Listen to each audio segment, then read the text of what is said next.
கடகராசி என்பவர்களே, கடகராசியை பொறுத்த வரைக்கும் வரக்கூடிய காலங்கள் பொற்காலங்களாக அமைவதற்கு ஒரு அருமையான வாய்ப்பு.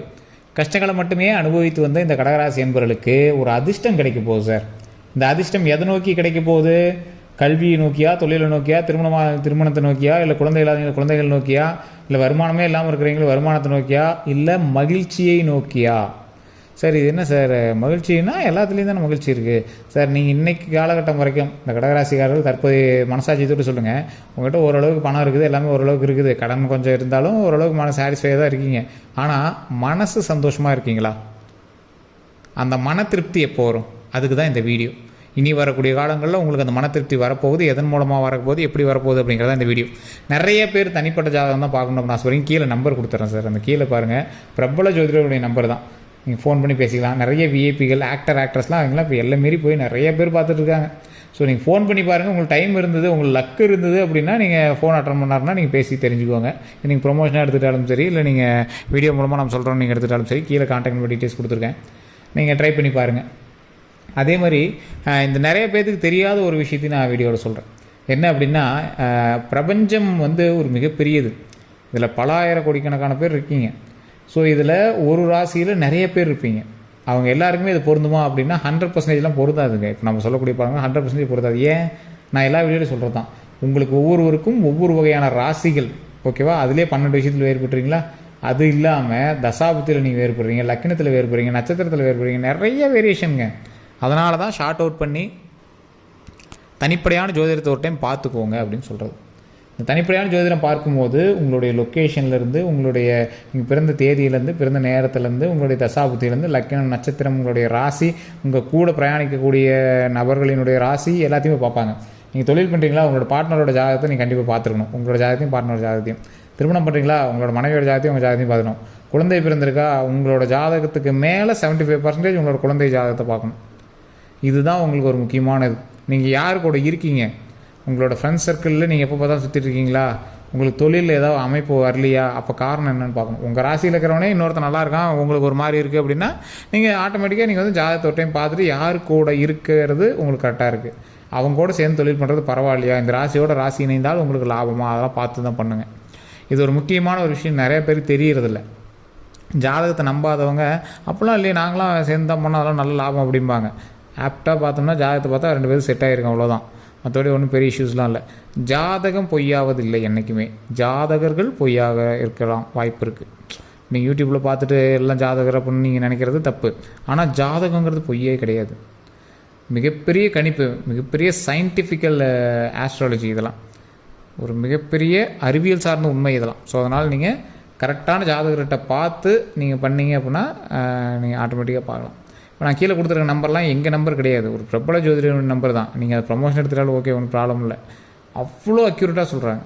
எப்படி அப்படி கணிச்சு சொல்கிறாங்க அப்படிங்கிறதெல்லாம் நம்ம அவர்கிட்ட கிளாஸ் போயிட்டுருக்கிற அளவுக்கு நிறைய பேர் இருக்காங்க. ஒரு 200 ஜோதிடர்கள் அவர்கிட்ட கிளாஸில் இருக்காங்க. அவர் டீச் பண்ணிக்கிட்டும் இருக்கார், ஜோதிடம் கற்றுக் கொடுத்துட்டு இருக்காரு. அவ்வளோ அருமையாக சொல்கிறாருங்க. இப்போ சினிமாவில் நிறைய ஆக்ட்ரஸ்க்கு அவர் தான் பார்த்துட்ருக்காரு. பிரபலமான ஆக்டர், ஒரு பேர்லாம் சொல்லக்கூடாது, மென்ஷன் பண்ணக்கூடாது, அவருக்கும் அவர் தான் பார்க்குறாரு. அரசியலில் மிகப்பெரிய பிரபலங்களுக்கு எல்லாமே அவர் தான் பார்த்துட்ருக்காரு. ஸோ இப்போ இந்த கடகராசியை பொறுத்த வரைக்கும் கஷ்டங்களை மட்டுமே அனுபவித்து வந்த ஒரு ராசிக்கு திடீர்னு அதாவது ஒரு கடலில் மிதந்துட்டு இருக்கீங்க, மூச்சு விடுறதுக்கு தவிச்சிட்டு இருக்கீங்க. அப்படி நீங்கள் தவிச்சிட்டு இருக்கிற ஒரு காலகட்டத்தில் திடீர்னு உங்களை கரையை பிடிச்சி, அப்படி கையை பிடிச்சி அந்த கரையை ஏற்றுறதுக்கு ஒரு கப்பல் நிற்கிது. அந்த கப்பலில் நீங்கள் கையை தூக்கி நிற்கிறீங்க. அந்த ரேஞ்சு தான் இப்போது. கரெக்டாக நீங்கள் என்ன கையும் பிடிக்கல, கப்பல்லேருந்து கடல்லேருந்து கையை தூக்கி நிற்கிறீங்க. பக்கத்தில் மேலே கப்பல்லேருந்து ஒருத்தர் கையை கொடுக்கறதுக்கு வர போகிறார். ஸோ இந்த ரேஞ்சில் தான் இப்போ நீங்கள் இருக்கீங்க. நீங்கள் கரையேறுவதற்கு, உயிர் தப்பி கரையேறுவதற்கு ஒரு அருமையான காலகட்டம் வரக்கூடிய காலகட்டம். நல்ல ஒரு லாபகரமான தொழில் அமையும். இருக்கிற தொழிலில் அப்படியே மெயின்டைன் பண்ணிட்டு வந்தீங்கன்னா ஓகே. இப்போவுமே நீங்கள் ஒன்றும் பெரிய லாஸ்லாம் இருக்காது. ரொம்ப பெரிய லாஸ்லாம் பழசில் ஆகிருந்தால் தான், சமீபத்தில் எந்த ஒரு லாஸும் ஆகிருக்காது. கரெக்டாக அந்த மெயின்டைன் பண்ணிட்டே வாங்க. உங்கள் கஷ்டங்கள்லாம் தீர்ந்துச்சு. இதுக்கு மேலே வெற்றியை நோக்கி பிரயாணிக்கக்கூடிய ஒரு முக்கியமான தருணம். இந்த வெற்றியை நோக்கி நீங்கள் பிரயாணிக்கும் போது நிறைய தடைகள் இருக்கிறதுக்கான வாய்ப்புகள் இருக்குது. எப்படி? நீங்கள் இப்போ அந்த கடல்லேருந்து கையை தூக்குறீங்க, போட்டில் இங்கே பிடிக்க போகிறாங்க, அலை அடிக்கத்தானே செய்யும், அந்த போட்டும் நகரத்தானே செய்யும், உங்களையும் ஏதாவது கீழே இருக்கிற தண்ணி உங்களை ஒரு அலைப்பாய வைக்கத்தானே செய்யும். ஆனாலும் உங்களை காப்பாற்றுவதற்கு ஒரு கை இருக்குது. அதை நம்பி நீங்கள் வந்து கொடுக்கலாம். ஆனால் என்ன ஒன்று, கொஞ்சம் சுதாரித்து அங்கே வரது சுறா மீனா போட்டா அதை தான் கொஞ்சம் விசாரிச்சுக்கோங்க, அவ்வளோதான். மற்றபடி உங்களுக்கு எந்த ஒரு விஷயம் கிடையாது. நீங்கள் தொழில் செய்வதற்கு ஒரு அருமையான காலகட்டம், இருந்துகிட்டு இருக்கக்கூடியவங்களை தொழில் செய்வதற்கு அருமையான காலகட்டம். ஆனால் அதிக முதலீடு போட்டு பண்ணுவது தவறு. அதை நீங்கள் தனிப்படையாக ஜோதிடத்தை பார்த்தா நீங்கள் வந்து பார்த்துக்கணும். அதே மாதிரி நிறைய பேர் திருமணம் ஆகாதவங்களுக்கு திருமணம் அமையக்கூடிய ஒரு காலகட்டம், குழந்தை இல்லாதவங்களுக்கு குழந்தை பிறக்கக்கூடிய ஒரு காலகட்டம். இந்த காலகட்டம் எல்லாமே ஒன்று சேர்ந்து வருவதால் இந்த கடகராசிக்காரர்களுக்கு ஒரு ஜாக்பாட் நேரம் அப்படின்னு சொல்லலாம். ராஜயோக நேரம், ஜாக்பாட் சிக்கிஜ்ரா சூப்பர்ரா அப்படின்னு சொல்லக்கூடிய ஒரு காலகட்டம். இந்த காலகட்டத்திலையுமே நீங்கள் எதிர்பார்த்த ஒன்று கிடைக்கும். ரொம்ப நாளாக எதிர்பார்த்துருக்கு சார், ஒரு வேலைக்காக எதிர்பார்த்துருந்தேன், ஒரு அமௌண்ட்டுக்காக எதிர்பார்த்தேன், ஒரு கேஸுக்காக இது பண்ணிகிட்டு இருந்தோம், அந்த விஷயம் வந்து உங்களுக்கு சாதகமாக கிடைக்கும். இருந்தாலும் சின்ன சின்ன தடைகளும் சிக்கல்களும் உங்களை லைட்டாக ஒரு ஜெர்க் அடிக்கத்தான் செய்யும். அது அந்த அலை மாறி வந்தது அப்படியே ஆட்டோமேட்டிக்காக சரியாயிடும். நீங்கள் முதலீடு செய்யக்கூடிய ஒரு முக்கியமான விஷயம், இப்போ நீங்கள் முதலீடு பண்ணுறீங்க அப்படின்னா அதை ரொம்ப ரொம்ப பார்த்து பண்ண வேண்டிய நேரம். சார் நல்ல நேரம்னு யூடியூப்பில் சொல்லிட்டாங்க, ஆட்டோமேட்டிக்காக அடித்து தூள் கலப்பு போகிறேன் சார் அப்படிலாம் நீங்கள் போனீங்கன்னா உங்களோட தனிப்படையான ஜாதகத்தை பார்க்கல சார். அதை மைண்டில் நல்லா தெளிவாக பார்த்துக்கோங்க. தனிப்படையான ஜோதிடத்தை இன்னும் நீங்கள் பார்க்கல, அதை பார்த்து தான் நீங்கள் செயல் பண்ணி. இப்போ நான் சொல்கிறது 100%த்தில் 80% பொருந்தும், 20% பொருந்தாது. அந்த 20% பேரில் நீங்களும் இருந்துடக்கூடாது. 80% பொருந்தது பார்த்தீங்கன்னா அதில் இருந்தீங்கன்னா உங்கள் லக்கு. அதுக்காக தான் தனிப்படையாக ஜோதிடத்தோட்டையும் பார்த்துக்க சொல்கிறது. ஏன்னா உங்களோட தசாபுத்தி இப்போ வேறையாக கூட இருக்கலாம். வண்டி வாகனங்களில் கவனம் தேவை. இப்போ நீங்கள் கவனமாக இருக்க வேண்டிய விஷயங்களை சொல்லிட்டு வரேன்.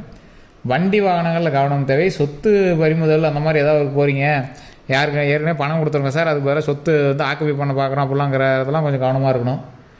தோல் சார்ந்த வியாதிகளிலிருந்து தப்பிப்பதற்கான பாருங்கள். ஏற்கனவே உங்களுக்கு வந்து இந்த கடகராசி தோல் சார்ந்து ஏதோ ஒரு சின்ன சின்ன விஷயம் இருந்திருக்கும், வெண்புள்ளி இல்லை மரு அந்த மாதிரி ஏதோ ஒரு விஷயத்துக்காக, அதுக்காக நீங்கள் கொஞ்சம் மெனக்கெடுற மாதிரி விஷயங்கள் நிறையா இருக்கும். அந்த மாதிரி விஷயத்தில் கொஞ்சம் கவனமாக இருங்க. யாராவது வந்து முதலீடு போடுங்க, இவ்வளோ இன்வெஸ்ட் பண்ணுங்கள், நாங்கள் பண்ணித்தரோம், அவ்வளோ பண்ணித்தரோம், இவ்வளோ பண்ணித்தரோம் ஆசை வார்த்தைகள் சொன்னால் நம்பாதீங்க. அதே மாதிரி உங்கள்கிட்ட இருந்து அமௌண்ட் வாங்கி நீங்கள் வட்டிக்கு எதாவது போடுறோம் அந்த மாதிரி இருந்தாலும் அவ்வளோலாம் பெரிய இன்கம்லாம் உங்களுக்கு வந்துட்டு இருக்காது. ஓரளவுக்கு ஒருங்க கரெக்டாக வட்டிலாம் வந்துட்டு இருக்காது. ஏதோ ஒரு சொந்தக்காரங்க இன்வெஸ்ட்மெண்ட் போட்டோம் அப்படிங்கிற மாதிரி தான் இருக்கும். பெரிய இன்கம்லாம் உங்களுக்கு பெருசாக தெரிஞ்சிருக்காது. இருந்தாலும் உங்களுக்கு ஒரு ஹாப்பியாக அவங்க உங்களோட சேர்ந்து சுற்றிட்டு இருக்கிறது அந்த மாதிரி தான் இருக்கும். ஸோ உங்களுடைய கல்வி ரீதியாக தொழில் ரீதியாக ஏதாவது பார்த்துட்டு இருந்தீங்க அப்படின்னா ஓரளவுக்கு பாசிட்டிவான இதுதான். நல்ல ஓரளவுக்கு கடன் கொடுக்குற அளவுக்கு வளர்ந்து வரக்கூடிய ஒரு நேரம். கடன் பிரச்சனைகள் சரியாவதற்கும் ஒரு அருமையான காலகட்டம். நீங்கள் வணங்க வேண்டிய தெய்வம் பத்ரகாளி அம்மன். ஸோ இந்த பத்ரகாளி அம்மனை நீங்கள் வந்து வணங்கினீங்க அப்படின்னா மிகப்பெரிய நன்மை கிடைக்கும். அங்கே பக்கத்தில் பத்ரகாளி அம்மன் கோவில் இருந்தால் போயிட்டு வாங்க, ஒரு நெய் விளக்கு ஏற்றுங்க, அது ரொம்ப நல்லது. அதே மாதிரி அங்கே பத்ராளி அம்மன் கோவில் பக்கத்தில் இல்லை அப்படின்னா துர்கை வழிபாடு பண்ணுங்கள். துர்கை வழிபாடு மிக மிக நல்லது. நவதுர்கை வழிபாடு. ஓம் பத்ராளி அம்மனை போற்றி, ஓம் பத்ராளி அம்மனை போற்றி, ஓம் பத்ராளி அம்மனை போற்றி, ஓம் பத்ராளி அம்மனை போற்றி, ஓம் பத்ராளி அம்மனை போற்றி, ஓம் பத்ராளி அம்மனை போற்றி, ஓம் பத்ராளி அம்மனை போற்றி, ஓம் பத்ராளி அம்மனை போற்றி, ஓம் பத்ராளி அம்மனை போற்றி அப்படின்னு 9 முறை சொன்னீங்க அப்படின்னா ரொம்ப ரொம்ப நல்லது. இதில் வீட்டில் நீங்கள் ஃப்ரீயாக இருக்கும்போது கண்டிப்பாக ட்ரை பண்ணி பாருங்கள். மிகப்பெரிய நன்மை தரக்கூடிய ஒரு அற்புதமான ஒரு சக்தி அதில் இருக்குது. உங்களுடைய பிரச்சனை எல்லாத்தையும் தீர்க்கக்கூடிய சக்தி. உங்களுடைய வாகனங்களில் போகும்போது நீங்கள் கண்டிப்பாக அது வந்து அடிக்கடி பத்ராளி அம்மனை வணங்குங்க, ரொம்ப நல்லது. ஸோ உங்களுக்கு வந்து எந்த ஒரு தொழில் ஆரம்பித்தாலும் முதலில் உங்களுடைய குலதெய்வ வழிபாடு பண்ணிவிட்டு அடுத்து பத்ராளி அம்மன் வழிபாடு பண்ணுங்கள், ரொம்ப ரொம்ப நல்லது. முடிஞ்சால் ஒரு பூ வாங்கிட்டு போய் அந்த அம்மனுக்கு கொடுத்து வழிபடுங்க. மல்லிகை பூ வாங்கிட்டு போய் கொடுத்து வழிபடுங்க, ரொம்ப ரொம்ப நல்லது. அதே மாதிரி அமாவாசை தினங்களில் ஒரு 10 பேருக்காவது உங்கள் கையால் சாப்பாடு கொடுக்குற மாதிரி பாருங்கள். இல்லையா ஒரு 10 பேருக்கு டீயாவது வாங்கி கொடுங்க, அது ரொம்ப நல்லது.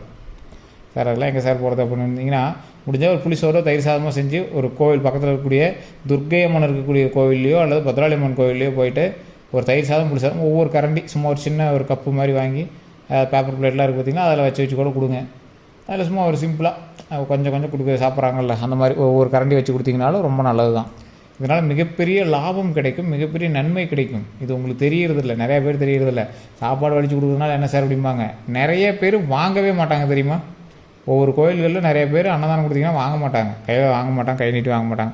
அந்த மாதிரிலாம் நிறைய பேர் இருக்காங்க. ஸோ அதனால் அந்தளவுக்கு புண்ணியம் தரக்கூடியது அன்னதானம். அது அன்னதானத்தை நீங்கள் ட்ரை பண்ணிங்க அப்படின்னா அவ்வளோ நன்மை சார். நிறைய பேருக்கு தெரியாத ஒரு விஷயம். நீங்கள் ஒரு டைம் ட்ரை பண்ணி பார்த்து நீங்கள் சொல்லுங்கள், அவ்வளோ நன்மை கிடைக்கும். அதே மாதிரி நான் சொன்ன ஒரு விஷயம் ஓம் பத்ரகாளி அம்மனை போற்றி அப்படிங்கிறத அடிக்கடி சொல்லி பாருங்கள். அதன் மூலமாக பல நன்மைகள் கிடைக்கும். ஒவ்வொரு வெள்ளிக்கிழமையும் இல்லைனா ஞாயிற்றுக்கிழமை செவ்வாய்க்கிழமை இந்த 3 நாளில் உங்களுக்கு திருஷ்டி சுற்றி போடுங்க. எலுமிச்சி பழம் சுற்றி கட் பண்ணி போட்டு சிகப்பு தடவை வெளியே போட்டுருங்க. இது மிகப்பெரிய நன்மை தரும். இது உங்களுக்கு வந்து அதிகமாக கந்திஷ்டிகள் தான் அதிகமாக இருக்கும், அது வந்து சரியாகும். இதை பண்ணிங்க அப்படின்னாவே மிகப்பெரிய பாசிட்டிவ் விஷயங்கள் நிறைய நடக்கும். தொழில் ரீதியாக நல்ல வளர்ச்சி தரக்கூடிய நேரம், குடும்பத்துக்கும் மகிழ்ச்சி தரக்கூடிய நேரம். அந்த நேரத்தை நீங்கள் எப்படி பயன்படுத்திக்கிறீங்க அப்படிங்கிறதா இருக்குது. அதனால் இந்த வீடியோவை பார்த்த உங்களுக்கு மிக உள்ள பயனுள்ளதாக இருக்கும். உங்களோட கருத்துக்கள் எதுவாக இருந்தாலும் மறக்காம கமெண்ட் செக்ஷனில் பதிவிடுங்க. அதே மாதிரி நம்ம சேனலை சப்ஸ்கிரைப் பண்ணாமல் தான் சப்ஸ்கிரைப் பண்ணி உங்களோட நண்பர்களுக்கு பகிருங்க. ஃபேஸ்புக்கில் பார்த்துருக்கீங்க அப்படின்னா ஃபாலோ பண்ணிக்கோங்க. இது வேறு ஏதாவது கருத்துக்கள் வேணும் அப்படின்னாலும் நீங்கள் வந்து கமெண்ட் செக்ஷனில் பதிவிடலாம். கீழே கான்டாக்ட் நம்பர் டீட்டெயில்ஸ் கொடுங்க, ஜஸ்ட் கால் பண்ணி கேட்டு தெரிஞ்சுக்கலாம். எல்லோருக்கும் நன்றி நண்பர்களே.